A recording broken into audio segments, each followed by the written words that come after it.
Hello and welcome to another episode of the Monday Night Wars. We're leaving that in. It's November 18th, 1996, and we are live with WCW Nitro. Just for the record, I say it like that all the time. I just want everyone to know that I actually can say WCW. I just do that for comedic effect. Because I was like, I wonder if people are like, does he just have a speech impediment? No. Yes, he does. I mean, I do. Apparently, I'm tongue-tied. Which I did not know. We just saw it like 5 seconds ago. Yeah, so there's a thing. So don't make fun of my disability, you assholes. Anyways, with me is Joseph, who makes fun of disabled people. How are you doing, Joseph? That is so not true, and there's a beautiful story behind that about how you do that. But we'll save that for the right episode of Raw, which won't happen for like another 8 months. And I will remember, sir. Absolutely fictitious. Absolutely fictitious. I make fun of non-disabled people who seem disabled. There's a difference. There's a difference. To be fair, it might not have been Raw. It might have been it was WWF for sure. It might have been a pay-per-view, but we'll get there. We will get there, but we're not there yet. So I don't care. It's our number one. We got Tony and we got Larry. The gang's all here. We also have, and this is important. This is very important. We got my boy, one of my great loves, La Parka. I got to pull you back, dude. What? There's so much that happens. I don't care. I want to talk about La Parka. I want to talk about La Parka. You don't want to talk about how the show actually opens? Fine. You tell me about these outsider characters. That storyline's not going to go anywhere. Tell me about it. So the show opens with Hall and Nash having decimated High Voltage, Cyclope, and Galaxy, who I don't think we've seen to this point, and the Nasty Boys. Nash grabs a mic and asks if he is funny like he was last week to Shivani, because Shivani laughed at him last week. He says they can cause this anytime they want. Hall threatens Faces of Fear and the rest of WCW, and he says if Faces of Fear won't come to us, we'll go to them. They go backstage and are attacked by the Faces of Fear, and they fight to the parking lot. We go to commercial and come back, and Shivani explains what happened and walks off upset because Zbyszko did not stick up for him. I thought this was a hell of an opening to the show because it starts with the mayhem has already happened. You don't even get to see it. And I thought it was great, and I gave it an A. Yeah, it was a triangle dark match before the show, and they just came in and wreaked havoc. That's why it's unimportant. We don't talk about before the show. We talk about La Parka's WCW debut.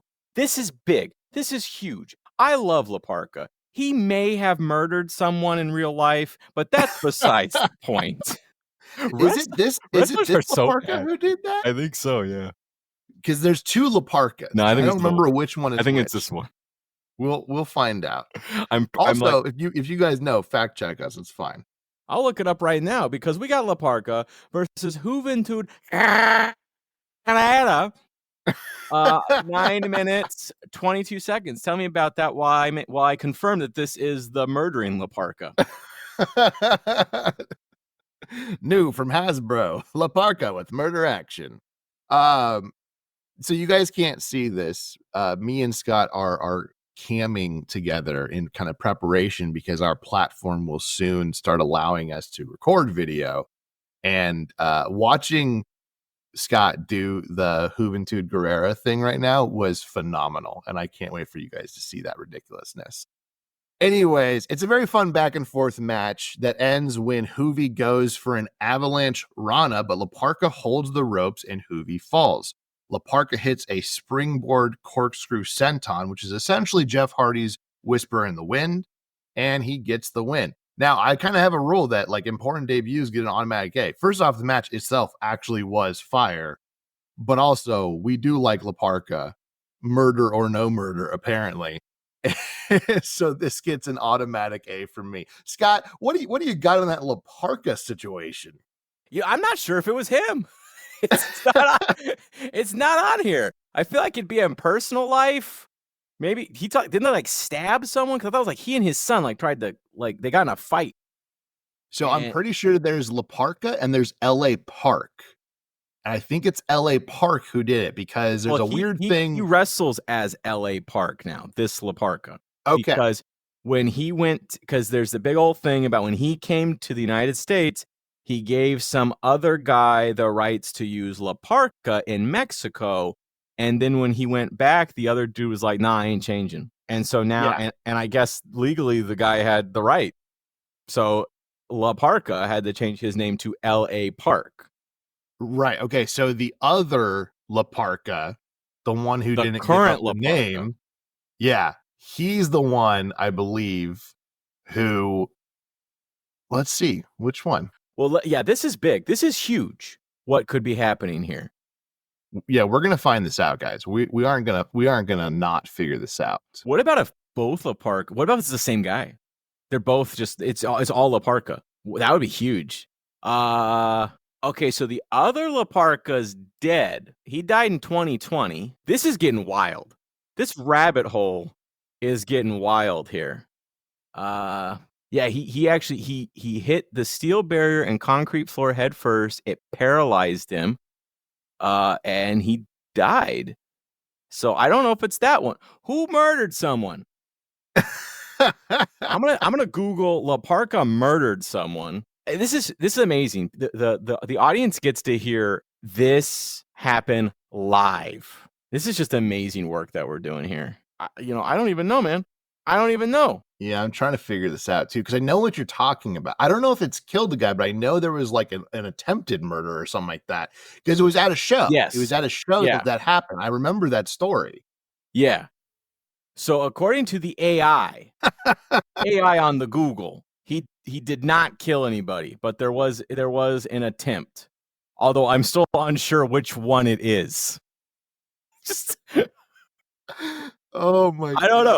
I don't know. So let's just we got a lot of show to record here. So let's just leave it at this. La Parka may have tried to kill a guy, and we're unsure who it is. But this La Parka, the WCW La Parka, I'm a big fan of. And that's really all that matters.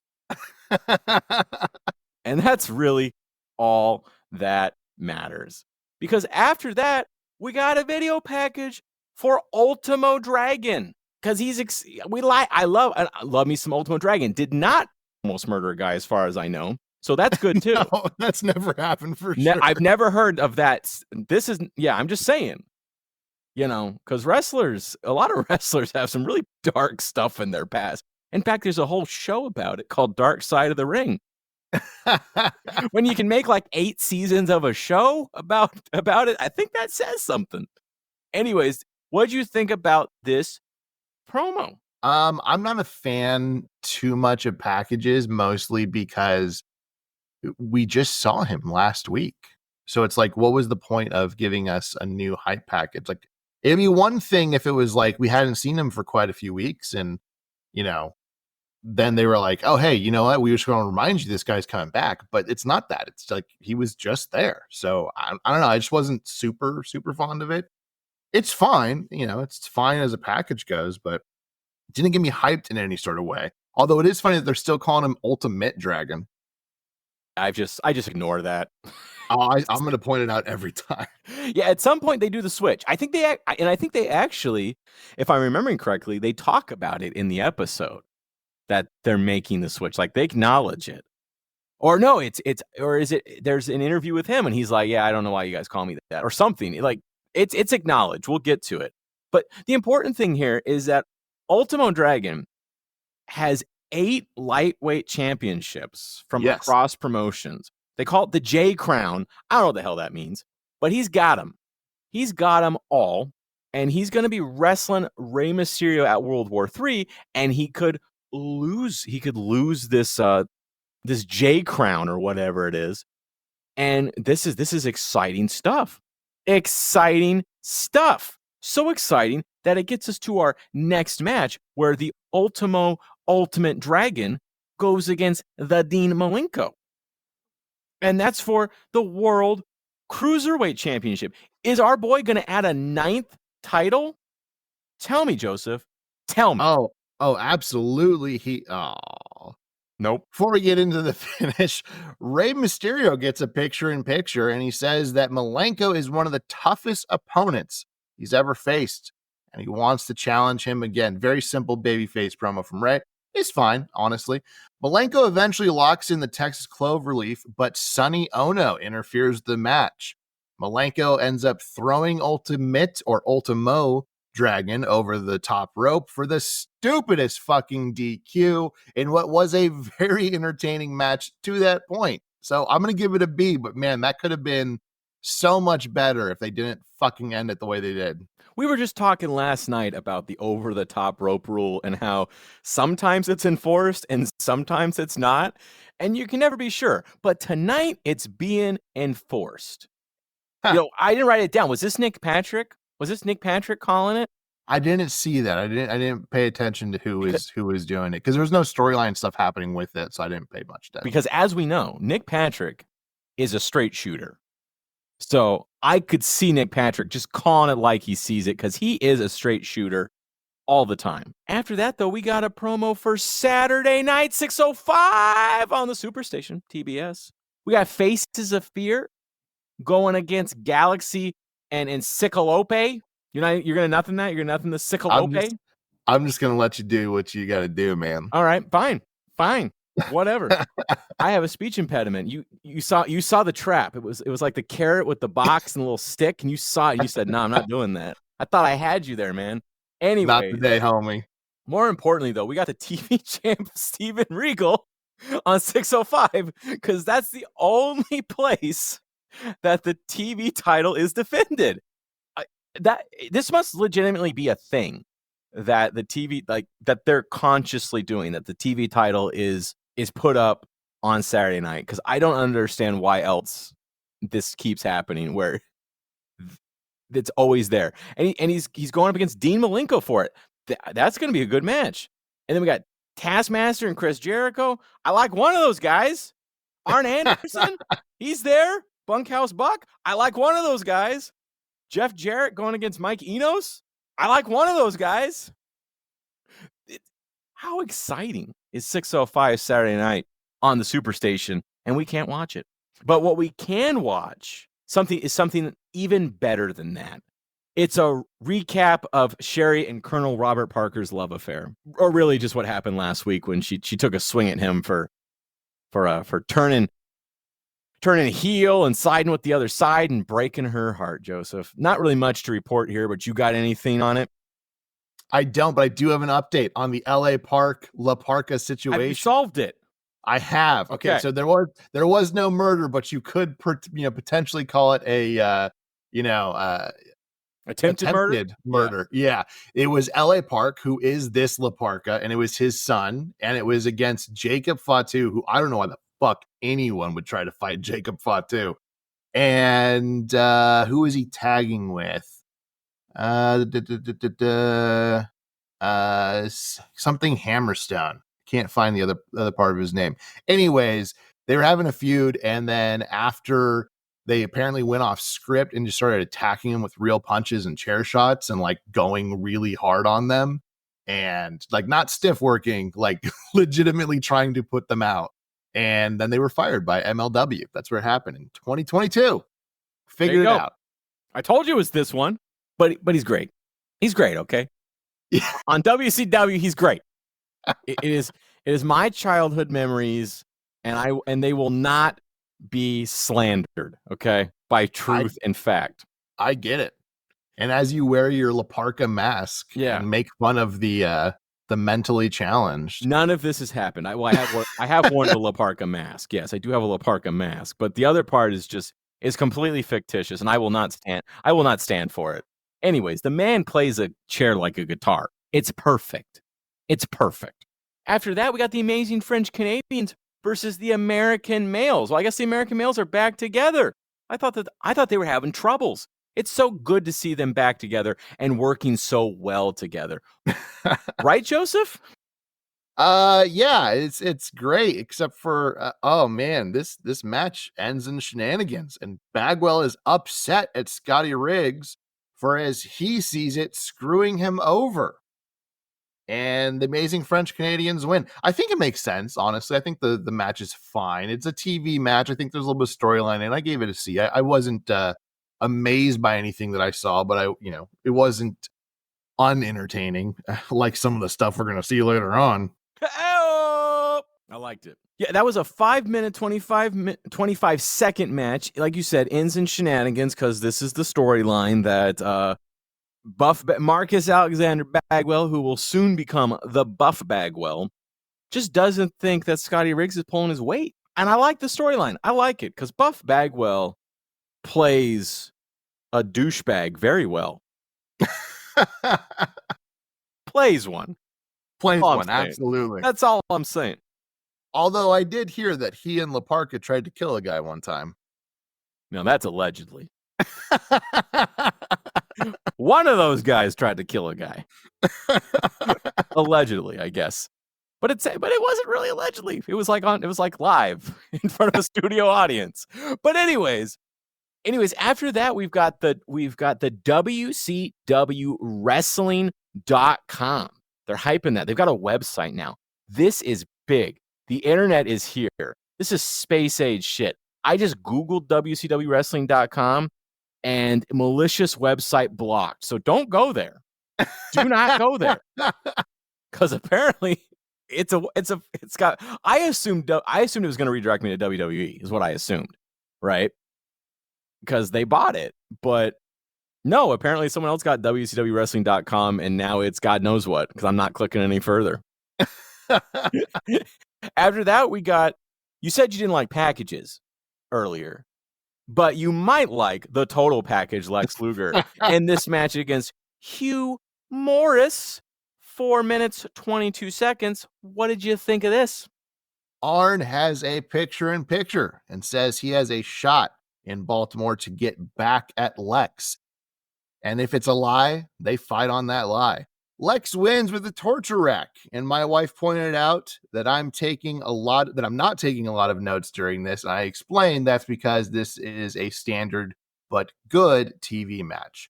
After the match finishes, Mean Gene interviews Lex and says that Lex is on a tear. Lex says he may be on a tear, but at World War III, it's him versus 60 guys. Sting arrives to the crowd with a baseball bat. He points it at Luger and pushes him away.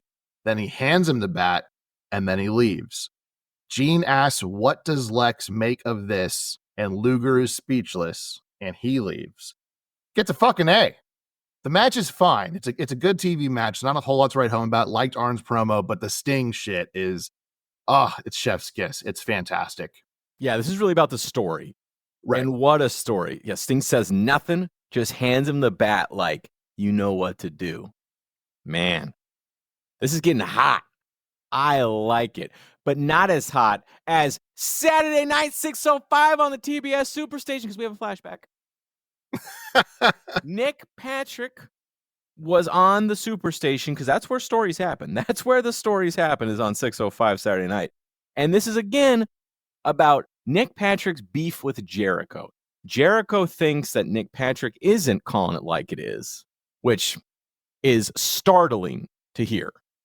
And Nick Patrick just said, says Jericho's full of it.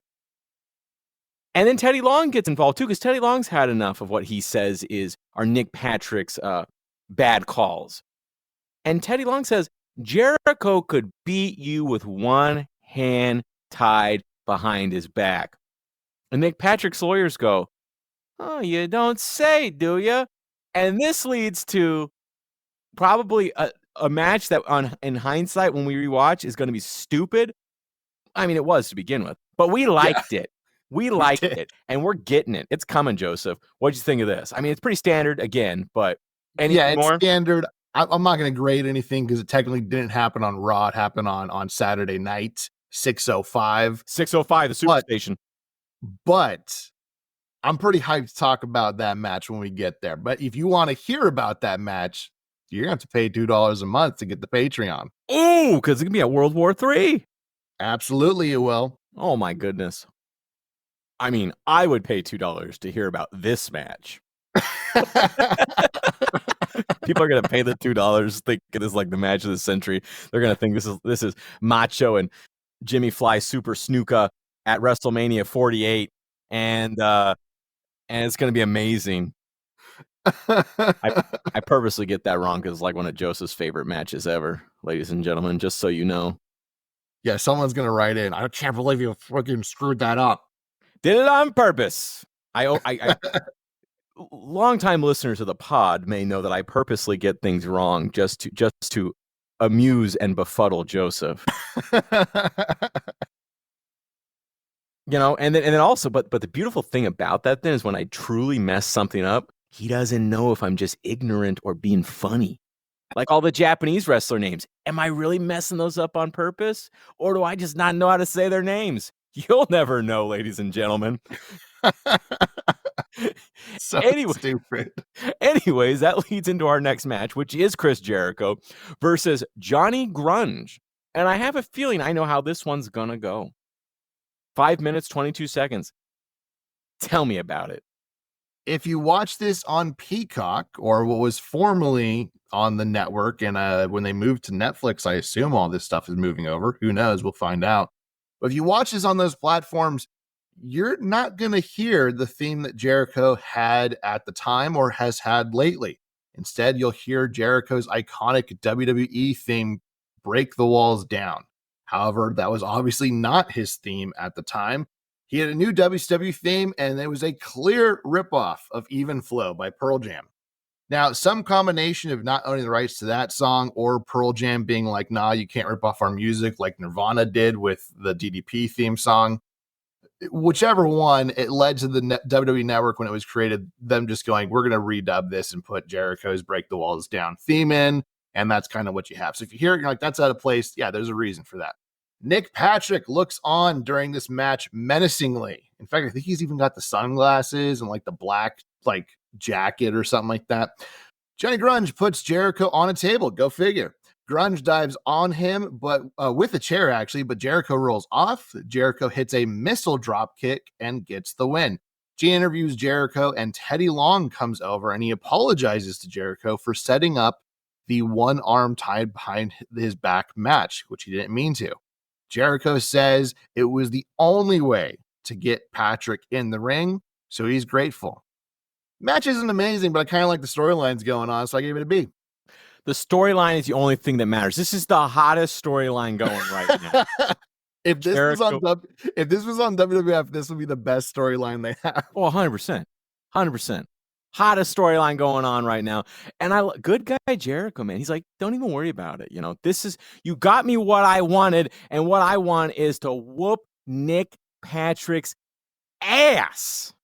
Also, I don't understand how, like, Johnny Grunge brought a chair into the ring and a table, and that's not a DQ. But throwing someone going over the rope is. I don't know. Nobody knows what it means, but it's provocative. Absolutely true. Absolutely true. We got an NWO sighting.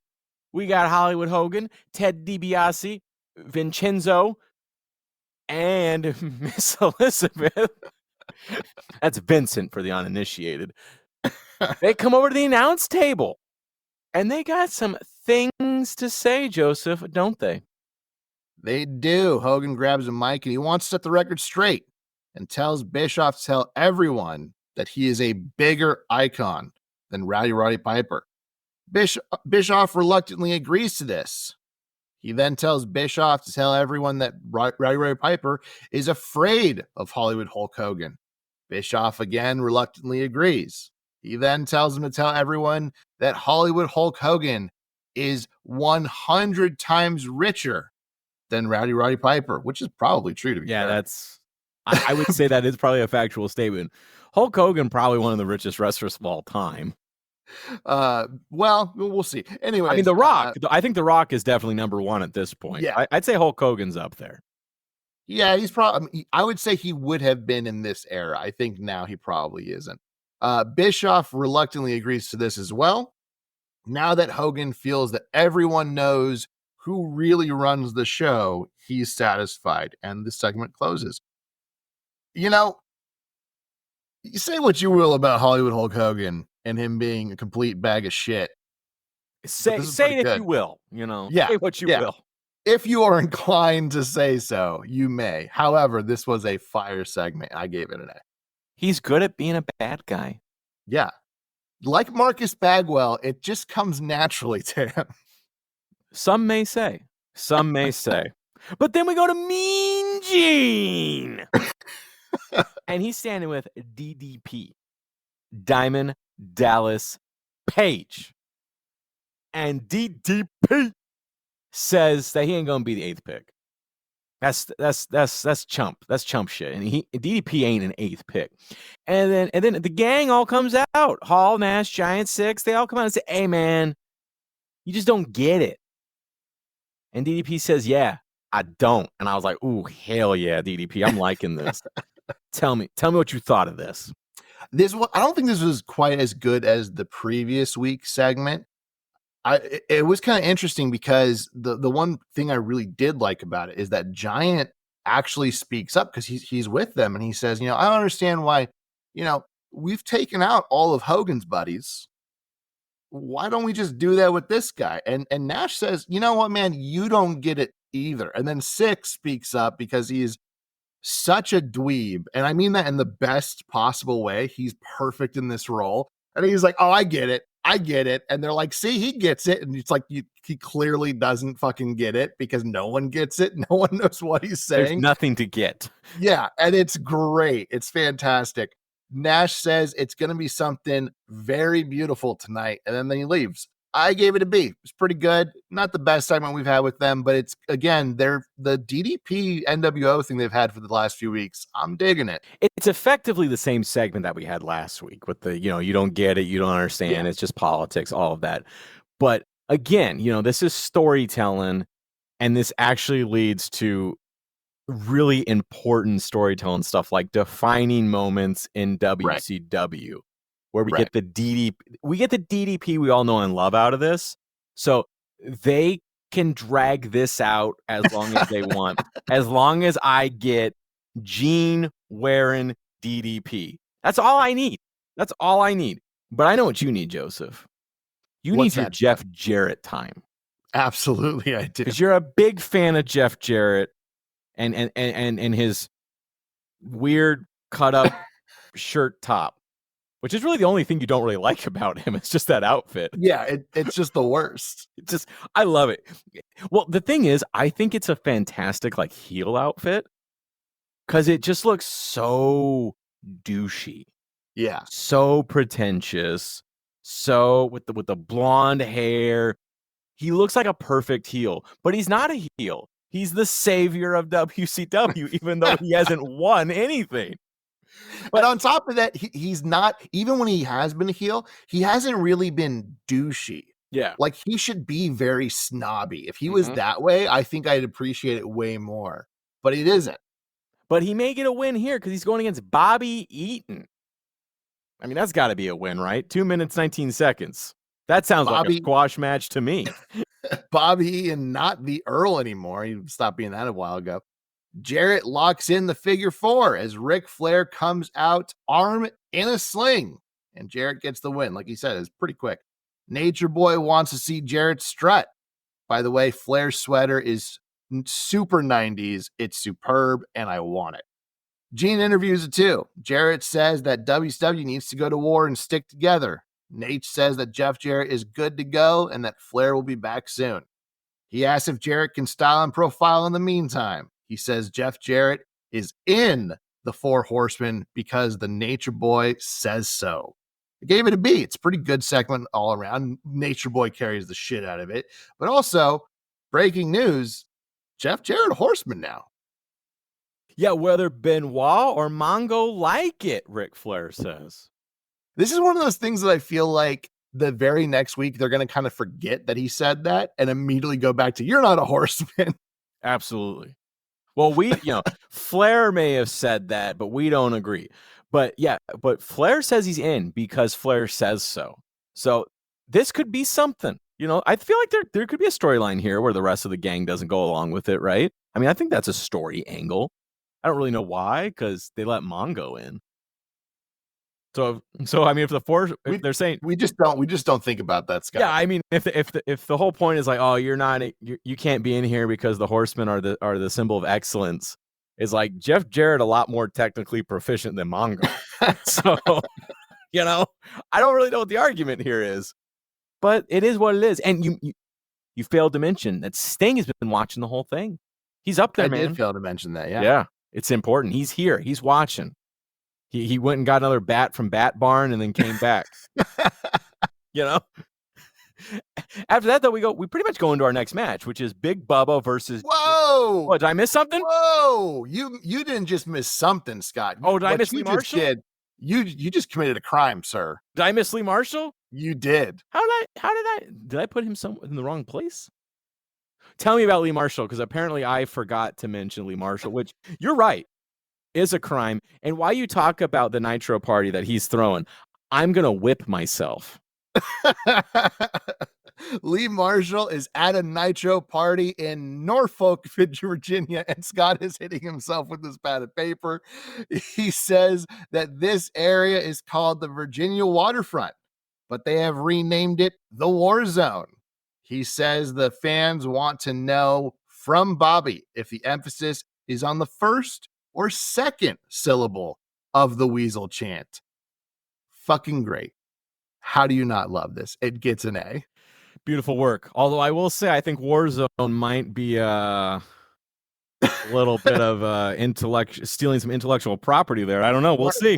Was Raw called the Warzone at this point? I know it's coming for sure, but I don't feel like they've said it. I don't yet. think they've so, done the no. Raw is War thing. I'm pretty sure, but yeah. Anyways, but not welcome to the War Zone. Yeah, they start doing. Yeah, I don't think they've done it yet. But maybe Vince was watching and goes, yes. So Lee Marshall created Raw's War. Lee Marshall created everything. Lee Marshall is the alpha and the omega. He's the beginning and the end. He's death, destroyer of worlds. But that's besides the point. Let's talk about Big Bubba and Jim Powers. So Jim Powers is one of my favorites. Yes, absolutely. Love the big name talent. Although this has been, I can't really knock it because this has been a pretty good show. You got to throw some jobber matches in here and there. It's fine. Yeah. You need, so this is literally my note. This is the bathroom break match. You need this in your show just to give people a break. They can go make themselves a sandwich, use the restroom, do whatever they got to do. Big Bubba wins this easily. It's a C. There's nothing really to write home about. We can just go ahead and move on. Wait, I'm not back from the bathroom yet. I thought I had 3 minutes and 54 seconds, which was the length of that match. Ooh, look at you. But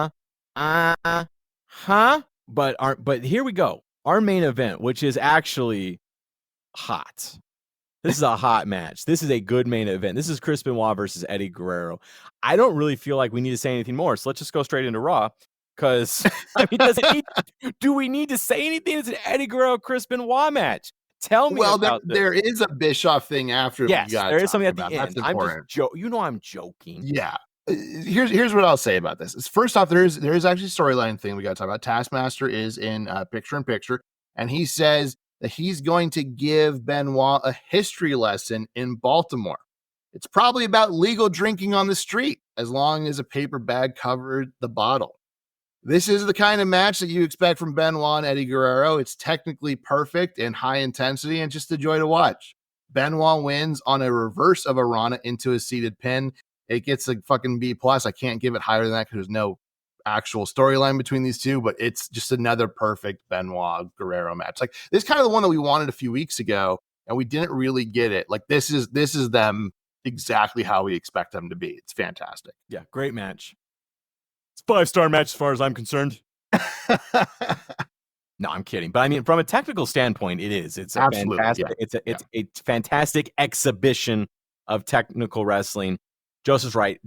Isn't really a storyline match, but two of the greatest to ever do it doing it. It's worth a watch. But as Joseph noted so eloquently, that doesn't end the night, because we get Eric Bischoff out to the ring, and he's telling us, Roddy Piper still hasn't signed that contract. What is Eric Bischoff doing? He's like the worst negotiator ever. You're not wrong. And that really kind of leads into what happens on this. Well, tell me about what happens. Because he's apologizing for what Hogan made him do earlier and promises they're really trying hard to get Piper, but it's just been too tough. It's not working out. His agents, his managers, and then all of a sudden drum rolls and bagpipes hit. Roddy Piper walks out to a standing ovation, as he should, because he's fantastic. Piper says he's back to tell some truth. He's never heard so many lies unless he was the one saying them. What a great line. That's a great line just alone. He's upset that Hogan is calling him a coward. He references LL Cool J and says he wrote a song that has a line that says, "You said you slapped Roddy Piper and you didn't get a hassle. You're a liar." And he points at Eric Bischoff. This is an actual song. It's called "That's a Lie" off LL Cool J's 1985 album Radio. Roddy is calling out Bischoff, and Bischoff is clearly uncomfortable. He points out repeated inconsistencies in Bischoff's story, and then the NWO runs in and they attack Roddy Piper. Hogan and Bischoff look at each other and they hug. Hogan says that Bischoff works for the NWO. Hogan says it's time to teach Piper a little respect. Police have to separate Piper and Hogan because he's about to go postal on this. This is a weird one to grade because Piper is excellent. He is fantastic top to bottom, but this is the wrong fucking call. Mm-hmm. And Bischoff should have no business in the NWO. So I'm giving it a D, but it's so important to know that Piper was great the whole time. Yeah, for me, this is kind of the beginning of the end for NWO. It's a long slide. Correct. Yeah. But this is like, they've made a couple of bad mistakes that I can live with up to this point. Like, I don't really think they should. Yeah, Vincenzo, Vincent, Virgil. He's not necessary. I mean, maybe he is from like a guy who wrestles for them and loses some matches sometimes. I'd be fine if they had like a stable of kind of jobbers that they kind of ran out there just so we could have the NWO in some matches, but aren't the big guys, winning all the time or whatever. Like, I can justify that. I can justify Vincent.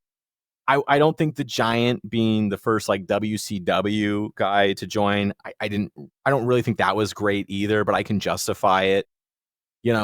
This I feel like is the first like just mistake that I cannot justify because I really don't feel like anything good comes out of this. This is hubris. This is pure hubris. Yeah. This is kind of similar to how Hulk Hogan joined the NWO. He could tell it was going to be hot and he wanted in. He wanted his taste, right? Yeah. And Eric Bischoff is like, "Oh, this is the hottest thing on TV. I got to be in it too." It also, why did you hire Ted DiBiase? This also kind of creates issues with Ted DiBiase because he's like, "I thought I was here to be the spokesman and then you've taken over." And Ted just kind of hangs out and collects a paycheck because he's got a contract from here on out, but doesn't do anything. Yeah. I liked Ted DiBiase being the money behind NWO. I thought that was a good angle. You've got billionaire Ted, I'm trillionaire Ted, or whatever it was, whatever nonsense it was. Like that worked. That all worked for me. Yeah. This doesn't work. Roddy Piper's hot though. The whole point of it is that Eric hasn't really been trying to sign him because Hogan doesn't actually want to wrestle him. Right. So they've created this lie that Roddy Piper won't sign the contract. Oh, I guess Hogan can't wrestle him because Roddy won't sign the contract. And Roddy says, "No, not true. I'm here. I'm going to whoop Hogan's ass." He's great. You could have done it in a different way and still had Roddy be great though. Right. I feel like just to kind of, quickly some of my thoughts on this. This should have been, yes, Bischoff does not join the NWO, but also the NWO is going to hit a point very soon where they become, I would say, stagnant. And one of the main problems is there's no one really going, "Hey, let's stick up for WCW." I'm not talking about a wrestler. I'm talking about some sort of authority figure who can be like, "No, we're going to make some matches, blah, blah." That'll eventually become JJ Dillon, who I do like in that role. However, that role made so much sense for Bischoff because Bischoff was already, He's already leading the charge on that. And then all of a sudden they just go like, oh no, we're gonna flip this. And it's like, no, Bischoff cut some great promos about how the worst mistake he ever made was signing Hulk Hogan and blah blah blah. He did a great job. He got fucking power bombed through the floor. Like, yeah, this made it was teeing up for them, for WCW and their quote unquote officials to say, we're now giving Eric Bischoff the power to be the general manager or whatever they want to call him, commissioner or whatever, and then he can start actually kind of winning things over for WCW. I think we said a little while ago that like it would be great for Piper to get the title, but this really is the wrong time for it, and I do still believe that. You should have a series of WCW guys who are falling, who Hogan is toppling, every single one of them, until you get to the Sting thing. And that should be Eric Bischoff's final card that he can play, is getting Sting to join and wrestle Hogan. That's how this storyline should have gone. Instead, with this whole NWO thing, it becomes a mess. The Sting thing will be great until it won't. And we'll get there when we get there. But it's just like, this is pure hubris. That's all this is. And it's really, really unfortunate because they had a great thing going. And you're right. I think you said it's a slow slide. It absolutely is. They're not in danger even remotely yet. But when you look back at why they started failing, this is the first thing that started that slide. Yeah, the first thing I really can't justify. Right. The other stuff I may not like. I said, I think that's a mistake, but I get why they did it. This one, it's just Eric wanted to be part of it, and he was a much better face than he ever is a heel on this. Right. Like, none of the stuff I'm thinking about, all the stuff I remember of him with NWO, and it's all bad. It gets really cringy, and we'll get to it. We'll get to all that cringy stuff he does, because there's a lot of it. But we're not done with the night, because we got to go hop over to Raw and see what steaming pile of crap they've put on. Because I am very annoyed about this episode of Raw. I've already expressed to Joseph my annoyance, but you're all going to get to hear it too. I'm loaded for bear. Let's start off the night. How are we going to start? We're going to start with a tough man contest with Stone Cold Steve Austin and Mankind. That sounds like a baller match, Joseph. Tell me about it. Mankind is already in the ring as the show opens, and Austin just kind of charges him, and they start throwing hands. This is the kind of TV match that we've been waiting for months on Raw. This is a hard-hitting match that eventually the Executioner interferes in, and Austin wins via DQ. I will say I don't love the Executioner bit, but there is a storyline reason. Taker then charges them, and charges Mankind and the Executioner, and he clears the ring. Austin clotheslines Taker out of the ring, and Taker is like, the fuck you say? And he walks back in the ring, and then Austin's like, nah, son, and then he leaves. This gets to be, it's a fun start to the show, and there's no way they can maintain this momentum, because they just use like 3 of their biggest stars in the first opening segment, and they've only got Shawn Michaels and Bret Hart left, and those two don't wrestle every Raw. Yeah, this I'm disappointed. We've already used everything. The night is done. I like this match. It's Mankind and Steve Austin going at it. Really great match. I did, we don't like the Executioner because of the story behind the Executioner, because it's just kind of sad. But it serves a storyline purpose. Mankind is Undertaker's feuding with these guys, so he comes in for the save. Stone Cold, no one saves Stone Cold Steve Austin. Correct. So he gives Undertaker the clothesline. Now we've got a rivalry between these two, which is hot. An Undertaker Stone Cold match is gonna be hot, and we're done. This is the end of the night because it just.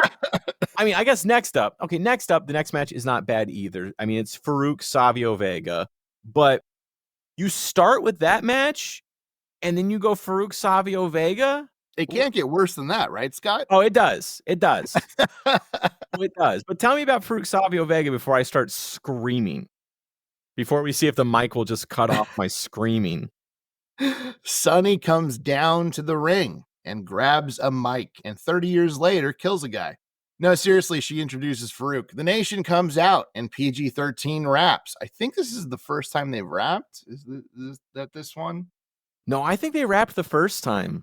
I think when they get introduced, they rapped. I think. Oh no, at the pay-per-view they rapped. That was the Yeah. first time they rapped at the pay-per-view. Yeah. Okay, that's right. That's right. I Yeah, remember now. they've been rapping the whole time. I just realized that JC Ice thinks he's Ad Rock and Wolfie D thinks he's MCA. I guess that makes Farouk Mike D. It's Mike D versus Savio Vega, and Ving Rhames is in the audience. Ahmed Johnson is sitting there refusing to listen to Farouk's lessons for the last few months. You might say he's pretty damn far from obey. You're muted. You're freaking muted on that one. Oh, yes, I am. I thought, see, I went to unmute myself so you could get my real live reaction, but I was not muted, and then I muted myself. Sorry. 100% he loved that joke. I laughed, ladies and gentlemen. Joseph was telling me because I mute because I don't want people to hear like if I'm researching something or whatever, or there's a fire truck that came by. There's a fire truck while we were talking, and I muted that so you guys didn't have to hear the fire truck. And Joseph says, "Man, I drop all these banger jokes, and you never laugh, and because you're always on mute, and people just think like I'm getting nothing out there. Like I'm dying out there, hung out to dry. Yeah, yeah. I'm laughing, ladies and gentlemen. I'm laughing at all of these. That's why I can't wait for video because then we'll have visual confirmation. Well, we should get a laugh track put in. You can put a laugh track in these. Just put a laugh track in, bro. Oh no, because then we'll be the Big Bang Theory and it won't be good. Oh, anyways, this match is okay, but it's pretty sloppy, honestly. They even have both men topple off the top rope to the outside in a very scary spot that Sonny legitimately and understandably screams at. At this point, Savio Vega is kind of aimless. He doesn't really have anything going on for him. PG-13 have perfect aim, though, as they nail him with a 2x4. While the ref is distracted and Farouk wins. Ahmed Johnson charges them and he clears everyone. Johnson says he laid in bed for 5 months because of Farouk and that he better never put his hands on him again. He then gets the crowd to chant, "You're going down," but the first 2 chants he says, "You going down," which is funny, and then it becomes "You're going down," and this becomes Ahmed Johnson's chant for a while, and it's horrible. I gave this a C. It's not bad, but it's not great. Isn't it? Is it the Ramones that had "Ya Gabba Gabba" or whatever it is? Yeah, I think I know what you're talking about. I'll Google it. You can hear my clippity clap that I usually they'll never hear it, Scott. They'll never hear it. Well, I'm just always concerned. Yo Gabba Gabba is a children's show? No, I don't think so. I don't think so. that is actually a children's show, yeah. But it's like isn't it a music thing though? Are you talking about Inagata Davida? No, not. Oh, okay. Am I having a brain aneurysm? Maybe. I don't know. Anyways, I can tell you I'm not gonna bail you out of this one like I don't know. Whatever. Anyways, I'm making an Inagata Davida joke now because that'll land better. It sounds like he's yelling Inagata Davida. It's just like, what? I don't know, man. It's terrible.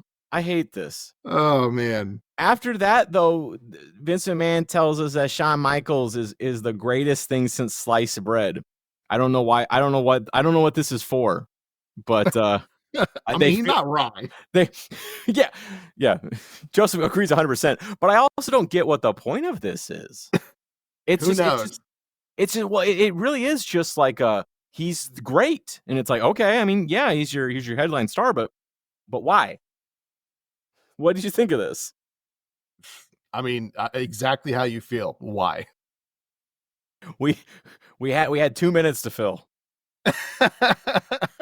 Basically, the Ahmed Johnson thing didn't go so well, so we have to fill some time. Well, at least we're saving. We've got our main event. We're ready for this. This is what we've all been waiting for. It's Doug Furnace and Phil LaFon versus Leif Cassidy and Bob Holly. What the fuck? This is your main event? Who is booking this show? You started with Stone Cold Steve Austin and Mankind, and you end with this? Like, you and I like Bob Holly. We like who Bob Holly becomes. You and I like who Leif Cassidy becomes, Al Snow. We like these guys. They're good wrestlers, but they are not main event. They do not hold down a show on November 18th, 1996. What is this? This is garbage. It sure is garbage. Also, look at the tag teams. Bob Holly is a face. Is Leif Cassidy a face all of a sudden? He literally wasn't. The night before at the pay-per-view wasn't a face. I don't know. And Doug and Phil, who are these guys? Like, I remember you talked about how they used to kind of do things differently where like the opening match was their main event. Right. But how long are you going to get your ass handed to you in the ratings before you realize that shit ain't going to keep people watching for an hour? Right. Especially because like you look at the way WCW is structured. If you watch how they do things, that back half of their show usually has like the biggest thing, right? They do that on purpose because they're 2 hours and Raw 1 hour. So they know if they save their major bullets and wait, if you somehow did watch all of Raw, which you probably haven't by this point, you see this match and you're like, no, I'm switching now. But if you somehow did, you're going to go tune into theirs for the next hour. It's why they keep fucking killing you. And they just, we've talked about this before. The majority of these players are the same players they will have in a year when they start getting good. And they haven't figured it out. And by the way, a large portion of these players, they had a year ago. So it's not like, oh, these are all new people they got to figure out. No, they've had these guys for a long time and haven't figured it out. I don't get it. Okay, I'm rebooking this. I'm rebooking this live. All right. All right, go for it. Just same card. Just even the same card. You start with Farouk and Savio Vega.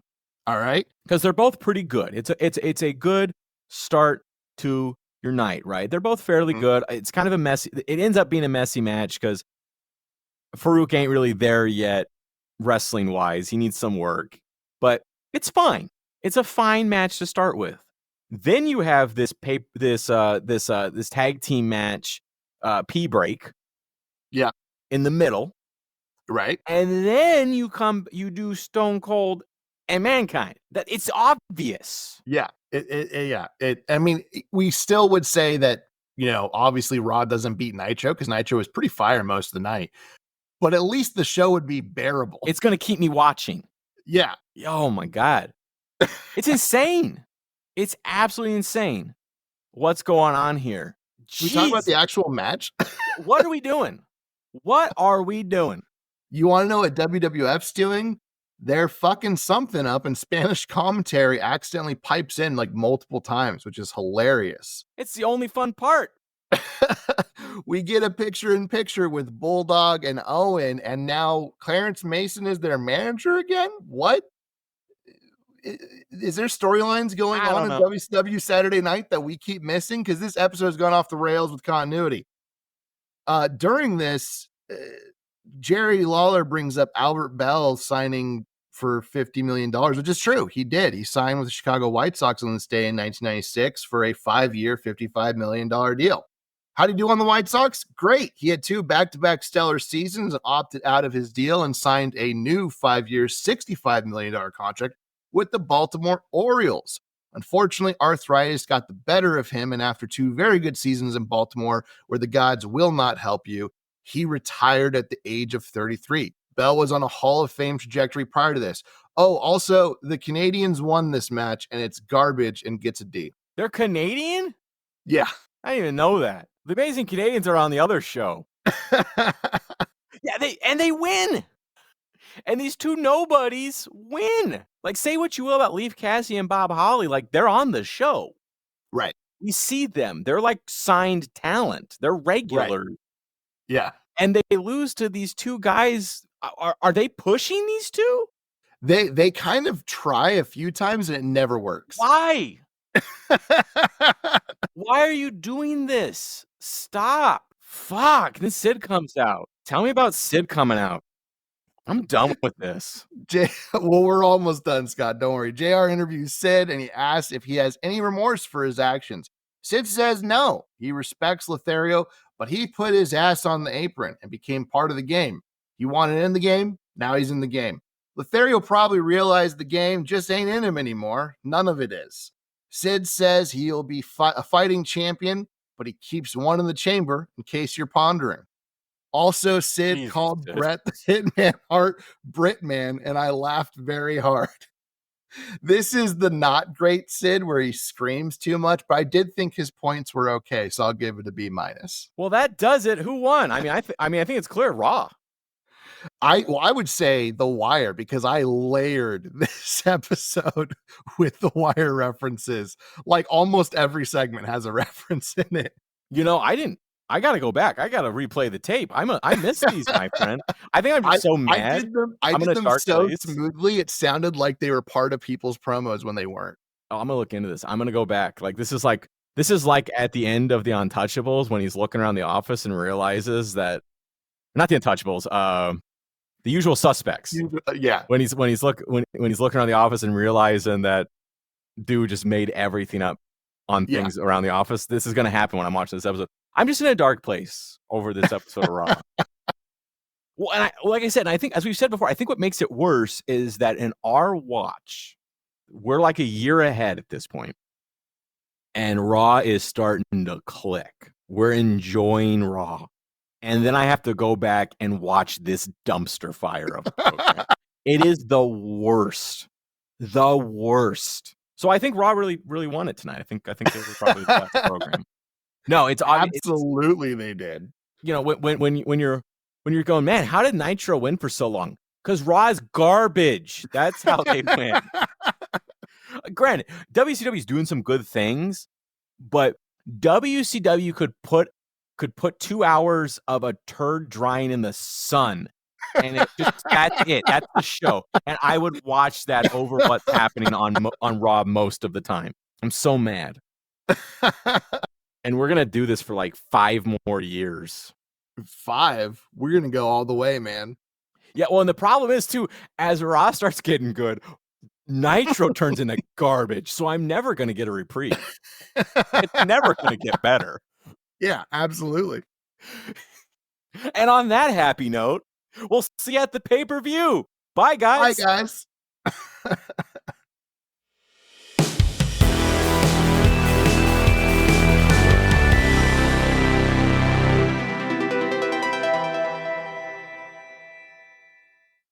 Hey everybody, it's Joseph, and guess what?